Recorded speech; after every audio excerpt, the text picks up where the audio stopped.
Have you ever wondered what silence sounded like? Not the quiet between songs on your phone, but real, deep silence. For most of human history, music was a special event. You had to be there, in a church, in a concert hall, in a smoky pub. Then something magical happened. It was a box with a giant horn sticking out, like a bizarre metal flower. This was the gramophone. It was a piece of furniture that announced to the world that you were modern. You'd carefully place the needle on the spinning groove, and a crackling sound would fill the room. For the first time, a family could gather around a machine and listen to the world's greatest opera singers. People would invite their neighbors over for a listening session. Each disc only held a few minutes of music. You were always up and down, flipping it over, choosing the next one. This machine was a demanding beast.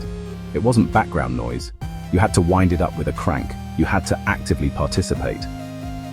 But it all started here, with a spinning disc and a giant glorious horn. It was the first step in a long journey, a journey that would eventually put all the music in the world right into the palm of your hand. The gramophone was the town crier for a new age. Imagine the sheer novelty. The future needed something better. The gramophone was the start. Next, the vinyl revolution.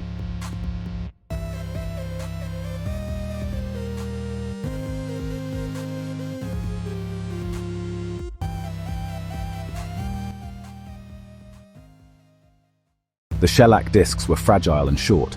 The future needed something better. Enter the long-playing record, the LP, made of durable, flexible vinyl, a sleek black circle of possibility. The record player, or turntable, was its altar. The LP turned music into an album, a complete statement. Artists could now craft a journey, 20 minutes per side. Tear off the cellophane, drop the needle on track 1. It was an event. The album cover became art, a 12 by 12 canvas. Hold it, study it, show it off. Care for your records, clean them, store them properly. Master lowering the tone arm without scratching vinyl. The record player powered youth culture. Parties in basements, lonely nights of discovery. It helped you learn who you were. Your music collection said something about you, stacked on a shelf. Every pop and crackle told a story. The record player was a partner, demanding attention and rewarding you with warm, rich sound. The king of music for a generation. But the story wasn't over. Music was about to get mobile.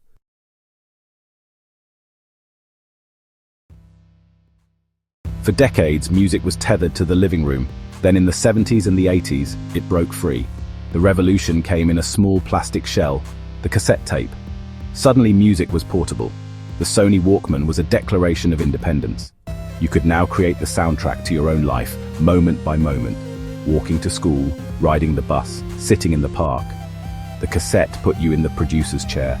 You could tape songs from the radio, carefully pausing to avoid the DJ, and make a mixtape. A mixtape was a work of art, a letter, a declaration of love, a celebration of friendship. Choosing the songs, getting the order right, designing the cover, it was deeply personal. Then just as we got used to tape, the future arrived again. The compact disc, shiny and promising perfection with no scratches or pops. The Discman replaced the Walkman. Cars came with CD players. You could load a 6-disc changer for a road trip. But something was lost. The album art was smaller. No liner notes to pore over, just a tiny booklet. Music was becoming less physical and more like data. Burning CDs and MP3 files were the sign of things to come.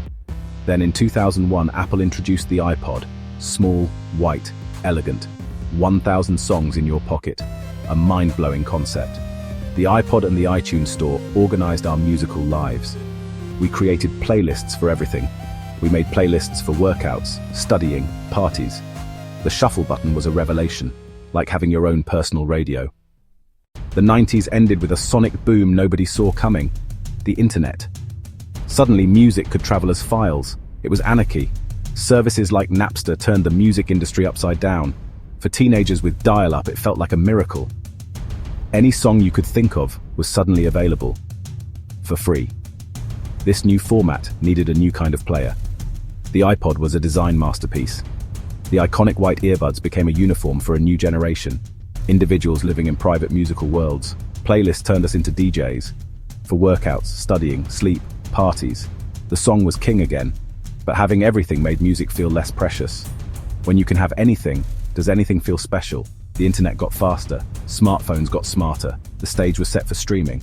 Spotify, Apple Music. They proposed a radical deal: pay a small monthly fee and listen to almost everything. The stage was set. The age of the endless jukebox had begun. You don't have to buy the songs or even download them. You just pay a small monthly fee and you can listen to, well, everything. Tens of millions of songs, almost the entire recorded history of music, available at the touch of a button. You can go from a medieval chant to a brand new hip-hop track in seconds. Algorithms learn what you like and act as a trusted guide through this vast ocean of sound. It streams through our speakers while we make breakfast, plays from our phones in the car, and is the soundtrack in every cafe and shop. The playlist has become the dominant art form. Playlists for focus, sleep, marathons. We use music as a tool to manage moods and activities.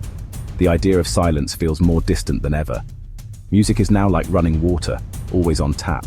Perhaps music will be generated by AI to match our brainwaves, or become communal again in shared virtual reality concerts. Whatever the future holds, the journey from the crackling gramophone to the infinite cloud has been an incredible one. It's a story about technology, but really about our deep human need to have a soundtrack, to tell us who we are, where we've been, and where we might go next. Thanks for watching. Subscribe for more stories from Evolution Station. What was your first music memory? Tell us below.